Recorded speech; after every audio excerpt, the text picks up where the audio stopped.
사전에 조치하는 발생원 대책으로 거리가 먼 것은, 그러니까 감량화라는 것 자체가 생긴 다음에 우리가 안전하게 처리한다 이런 개념, 아니면 생긴 다음에 폐기물이 발생하고 난 다음에 뭐 재이용한다, 재활용하는 개념보다는 폐기물이 사전에 원천적으로 적게 발생하게끔 하는 것이 가장 중요한 거예요. 그래서 사전에 조치하는 발생원 대책이 아닌 것, 1번에 적정 저장량 관리, 2번에 폐기물로부터 에너지를 회수하는 방법, 그 다음에 3번에 철저한 분리수거, 4번에 보시면 과대포장 금지. 그러면 사전대책 방법이 아닌 것은 뭐예요? 발생하고 나서 우리가 자원화를 하거나 아니면 재활용, 재이용 같은 것들은 일단은 우리가 폐기물로부터 에너지를 회수하는 거는 자원화하는 거잖아요. 그렇죠? 그래서 감량화 정책이 아니라 자원화 정책이거든요. 그리고 발생 후 대책이 되는 거죠. 그래서 정답은 2번으로 체크하셔야 돼요. 그래서 문제를 읽었을 때 뭐 달달 외우시려고 하지 말고 이게 발생 전 대책이냐, 발생 후 대책이냐를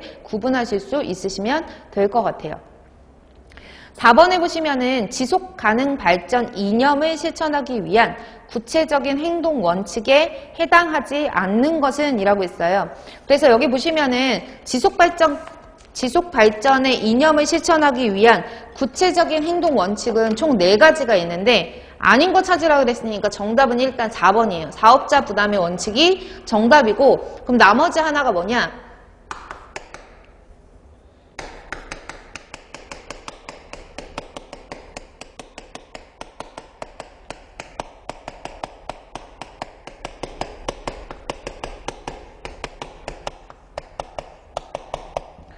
행동 원칙이라고 할게요.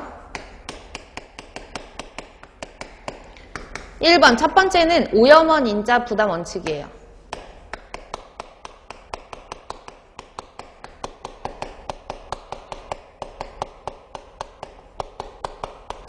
쉽게 말해서 오염 원인을 제공한 사람이 거기에 대해서 응당 대가를 치러야 된다라고 하는 원칙이 오염원 인자 부담 원칙이 되는 거죠.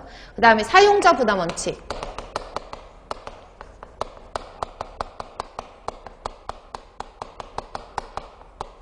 우리가 어떤 물건을 사용을 하거나 어떤 자원 같은 것들을 사용을 하면 점점 가면 갈수록 자원이 없어지고 나중에 미래에 사용할 수 있는 이용량도 감소가 되잖아요. 그것에 대해서 사용에 대한 그런 환경 비용을 너네가 사용하는 사람이 부담을 해야 된다라는 원칙이 사용자 부담 원칙이에요.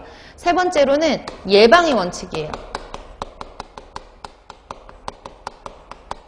예방의 원칙은 뭐냐면 환경오염으로 인해서 아주 심각한 피해가 유발된다고 우리가 생각될 때에는 이게 과학적인 입증이 아직 안 됐으니까 조금만 기다려봐. 과학적인 입증을 하고 나서 이게 환경오염으로 인한 심각한 피해인가를 우리가 정확하게 좀 규명해보자. 이런 건 안 된다는 거죠. 환경오염의 어떤 심각한 피해가 우려될 경우에 과학적인 입증을 토대로 해서 그 환경 보전이 미뤄지면 안 된다라고 하는 것이 예방의 원칙이다라고 보시면 되고요.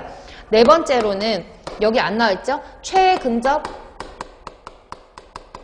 결정의 원칙이에요.